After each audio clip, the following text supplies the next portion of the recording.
Seekor kera terpuruk terpenjara dalam gua. Oke. Assalamualaikum warahmatullahi wabarakatuh. Selamat berjumpa kembali. Saya doakan kepada teman-teman semua yang sedang menyaksikan video ini senantiasa diberi kebahagiaan, diberi kesehatan, kemudahan rezeki yang melimpah ruah. Amin. Ayo aminkan. Alhamdulillah. Kali ini saya akan membawakan alur cerita film The Monkey King tahun 2014. Tanpa basa-basi, kita ikuti alur ceritanya. Sejak awal adanya dunia, para dewa di kayangan bertugas menjaga keseimbangan antara dewa, manusia, dan iblis. Saat itu dewa bertempat di surga bersama iblis, sementara manusia berada di bumi. Iblis bersifat sombong, selalu merasa tak puas, ia tak mau tunduk pada perintah dewa. Selama ratusan tahun iblis selalu berambisi mengalahkan para dewa, hingga pada suatu saat Raja Iblis melakukan serangan ke istana para dewa. Raja Iblis bertanduk kerbau bertempur melawan Kaisar Langit, ketua para dewa, tetapi Raja Iblis harus menyerah kalah di hadapan Kaisar Langit. Saat itu Raja Iblis akan dimusnahkan, tetapi saudara perempuan Kaisar Langit yang juga kekasih Raja Iblis, Putri Kipas Besi, memohon kepada Kaisar Langit untuk mengampuni Raja Iblis dan memberi kesempatan hidup untuk sekali lagi. Barangkali Raja Iblis ini nanti bisa berubah menjadi baik. Permohonan itu dikabulkan, tetapi bagaimanapun juga yang bersalah harus tetap dihukum. Raja Iblis akhirnya diusir dari langit dan diturunkan ke bumi di sebuah gunung Merapi. Akibat pertempuran itu istana surga menjadi rusak parah, tetapi Dewi Nuwa yang penuh dengan kebesaran hati mengorbankan tubuhnya untuk membangun kembali istana surga dengan merubah tubuhnya menjadi ribuan kristal ungu.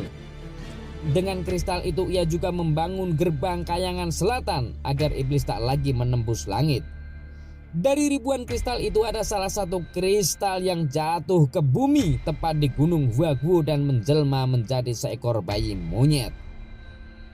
Sementara itu Kaisar Langit menunjuk keponakannya Erlangse untuk menjaga gerbang selatan, meskipun Erlangse membenci tugas itu karena tidak sepadam dengan derajatnya.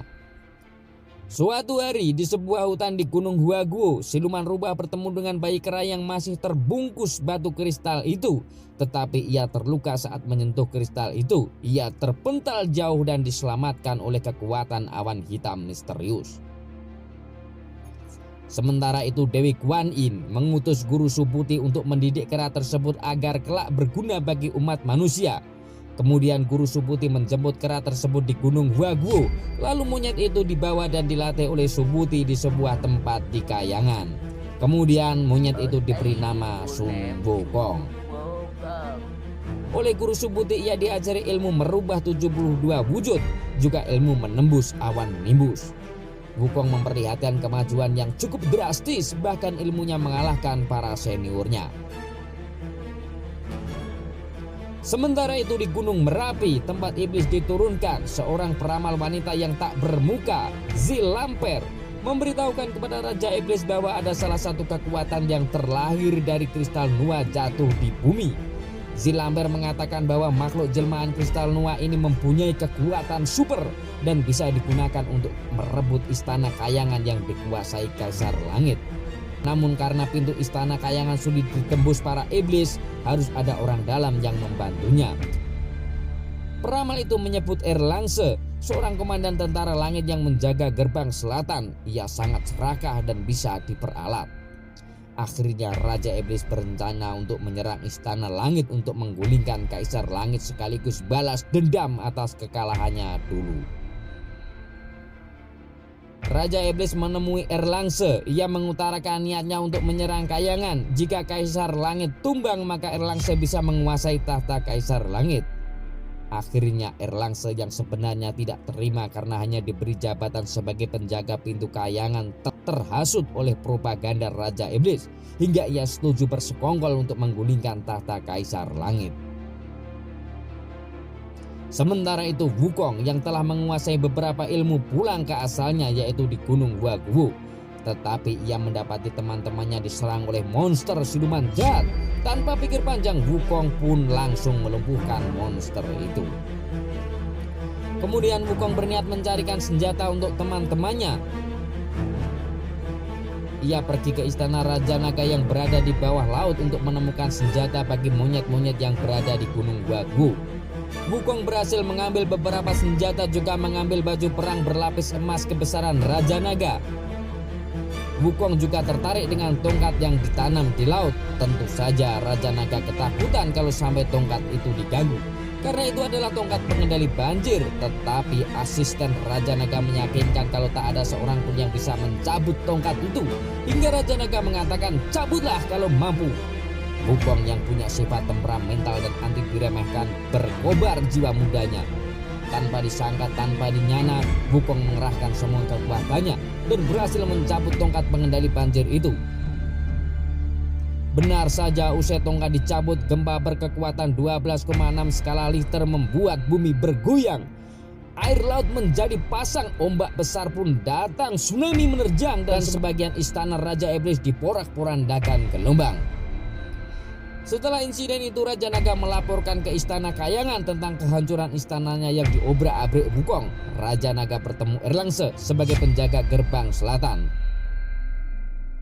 Mendapat laporan itu, Erlangse mengutus Neza untuk turun ke bumi menangkap Wukong. Sementara itu, siluman rubah yang dulu pernah bertemu Wukong saat bayi bertemu kembali dengan Wukong. Wukong berjanji untuk membuatnya abadi setelah mengetahui siluman rubah itu akan mati ketika berusia 200 tahun. Satu-satunya cara adalah mencari ramuan jamu tolak mati atau pil abadi. Saat mereka berbincang, Neza yang diutus Erlangse untuk menangkap Wukong datang. Duel sengit pun terjadi. Neza menggunakan senjata andalan gelang sakti berlapis emas 27 karat, juga menyerang Wukong dengan ajian semburan api asmara yang dahulu pernah membara. Tetapi tiba-tiba Raja Iblis datang memadamkan semburan api tersebut dengan kipas besi sakti milik istrinya dan berhasil mengalahkan Neza. Kemudian ia mulai menghasut Wukong. Ia mengatakan Wukong itu sakti mandraguna tiada yang menandingi, maka pantas jika dipanggil Maha Guru sederajat Kayangan.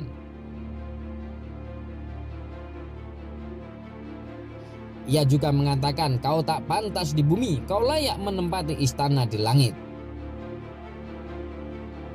Sementara siluman rubah mengatakan di langit juga ada ramuan jamu tolak mati atau pil keabadian. Mendengar itu, Wukong yang sebelumnya berjanji ingin membuat siluman rubah abadi segera menuju ke langit ingin mencari pil abadi. Sementara itu, Erlangse yang mengetahui Neza kalah melapor ke Kaisar Langit bahwa Wukong adalah iblis yang jahat. Tetapi Subhuti turun tangan menjelaskan bahwa Wukong sebenarnya tidak jahat. Sementara itu, Wukong sampai di pintu gerbang selatan yang dijaga Erlangse. Erlangse yang sudah jengkel dengan Wukong menantang Wukong untuk masuk ke pintu itu. Masuklah kau iblis, kau akan terbakar menjadi abu. Mendengar itu, Wukong langsung menerobos pintu itu dan berhasil masuk dengan mudah karena pintu langit dan Wukong sama-sama terbuat dari kristal gua. Akhirnya Wukong bertemu Kaisar Langit dan mengatakan niatnya bahwa dia ingin belajar ilmu membangkitkan orang mati. Dengan bijak, Kaisar Langit menjelaskan bahwa butuh waktu lama mempelajari ilmu itu. Kemudian oleh Kaisar Langit ia diberi tugas menjaga kuda Kayangan. Hingga suatu hari, saat Wukong di kandang kuda, Erlangse datang memprovokasi. Keributan kecil terjadi. Wukong melepaskan kuda-kuda dan tentara langit menggiringnya sampai Wukong secara tak sengaja memasuki kebun persik. Keributan terjadi di kebun persik itu. Wukong mencelakai penghuni kebun persik tersebut yang sebelumnya mereka menuduh Wukong mencuri buah persik. Saat itu Erlangse datang dan meminta agar kejadian itu dilaporkan ke Kaisar Langit. Tetapi Wukong mengetahui kelicikan Erlangse hingga ia mengerjai Erlangse ini dengan ajian merubah wujudnya. Sementara itu di Gunung Merapi, Raja Iblis mendapat bantuan dari semua golongan makhluk halus. Semua warga iblis, jin, setan, genderuwo, pocong, kuntilanak, semuanya yang berbau siluman siap mengorbankan diri untuk masuk ke kawah gunung tersebut, yang ternyata kawah tersebut sudah didesain khusus untuk menciptakan sebuah senjata pemusnah dewa yang disebut kapak iblis pembawa maut. Sementara itu Putri Kipas Besi menangis mengetahui rencana suaminya yang jahat. Padahal dulu ia diampuni Kaisar Langit untuk diberi kesempatan berbuat baik, dan Putri Kipas pun berani berkorban demi cinta. Tetapi apa? Bagaikan kacang lupa kulitnya, Raja Iblis malah mau menyerang Istana Langit. Sementara itu, Wukong menemukan tungku api besar. Siapapun yang masuk ke tungku itu sudah pasti akan mati menjadi abu. Erlangse menyamar sebagai seorang gadis, menggodanya dengan mengungkapkan bahwa ramuan keabadian Kaisar dibuat di sana. Tentu saja Wukong yang sedang mencari pil abadi penasaran terhadap tungku besar itu. Sesaat sebelum Wukong masuk ke tungku itu, Subhuti menahannya dengan cambuk halilintar membara agar Wukong tak masuk. Tetapi Erlangse berhasil melepaskan cambuk itu dari tangan Subhuti karena ia berharap Wukong masuk tungku dan segera mati. Sementara Wukong kesulitan melepaskan lilitan cambuk halilintar itu. Melihat itu, Erlangse yang sudah sangat geram dengan Wukong mengerahkan pasukannya untuk terus menghajar Wukong. Ia menggiringnya sampai ke bibir tunggu. Erlangse menantang keberanian Wukong untuk masuk tunggu, tetapi lagi-lagi gurunya mencegahnya karena api di dalam tunggu itu bukan api sembarang api, tetapi api samadhi yang seorang dewa pun akan mati jika menyentuh api itu. Tetapi Wukong pantang menyerah. Ia pernah mengatakan bahwa dirinya maha guru sederajat kayangan, maka berani menjual harus berani membeli. Prinsip Wukong bagaikan layang-layang, semakin diterpa angin yang menentangnya, layang-layang itu akan semakin tinggi bukan semakin jatuh. Wukong pun menjeburkan diri ke dalam tungku itu. Tentu saja Subhuti kaget luar biasa, dadanya berdegup kencang takut Wukong binasa. Di dalam tungku itu Wukong yang masih terlilit cambuk halilintar meronta terbakar. Sementara Elang sejengar-jengir, rasain lo.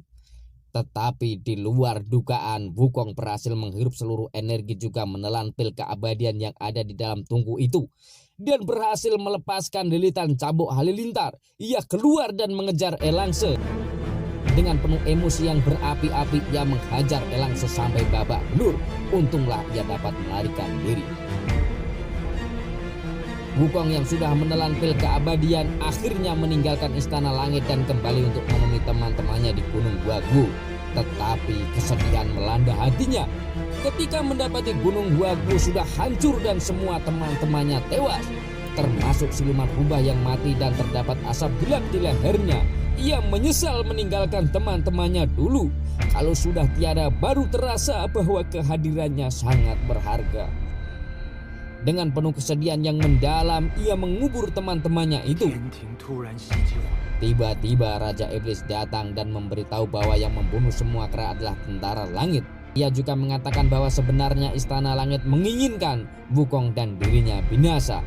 Mendengar hasutan Raja Iblis itu, sudah pasti Wukong marah besar. Dengan penuh amarah yang membara, ia kembali ke Istana Langit untuk membalas semua kematian teman-temannya. Ia mengamuk di Istana Langit, tiada yang mampu menghalangi Wukong. Semuanya tumbang, ribuan tentara tak mampu membendung laju Wukong. Sementara Raja Iblis yang melihat pintu langit yang sudah terbuka dihancurkan, Wukong segera memanfaatkan keadaan. Ia menyusul Wukong dan menyerang Istana Langit. Akhirnya Wukong sampai ke Kaisar Langit. Ia meminta pertanggungjawaban atas kematian semua teman-temannya. Kenapa kau lakukan semua ini? Sementara Kaisar Langit menjawab, tidak mungkin kayangan melakukan itu, Wukong. Tetapi Wukong tak percaya dan tetap menyerang. Sementara Raja Iblis bertarung menghadapi Subhuti. Raja Iblis berhasil mengalahkan Subhuti. Saat Subhuti diambang kematian, saat itulah Wukong melihat asap hitam yang menyelimuti lehernya. Wukong mulai sadar, satu-satunya yang membunuh dengan asap hitam misterius adalah Raja Iblis. Wukong memperhatikan Raja Iblis memakai asap gelap yang sama yang dia temukan di siluman rubah dan menyadari dialah yang membunuh teman-temannya. Wukong seketika itu menyerang Raja Iblis, tetapi Wukong kewalahan.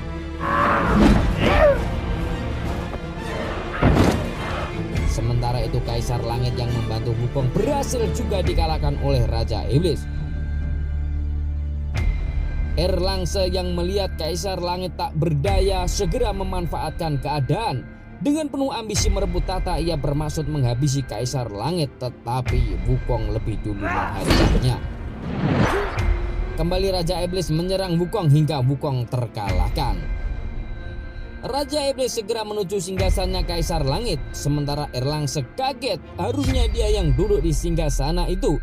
Ia merasa dibohongi Raja Iblis. Kau membohongiku, persetan denganmu. Raja Iblis pun membalasnya dan ia membunuhnya.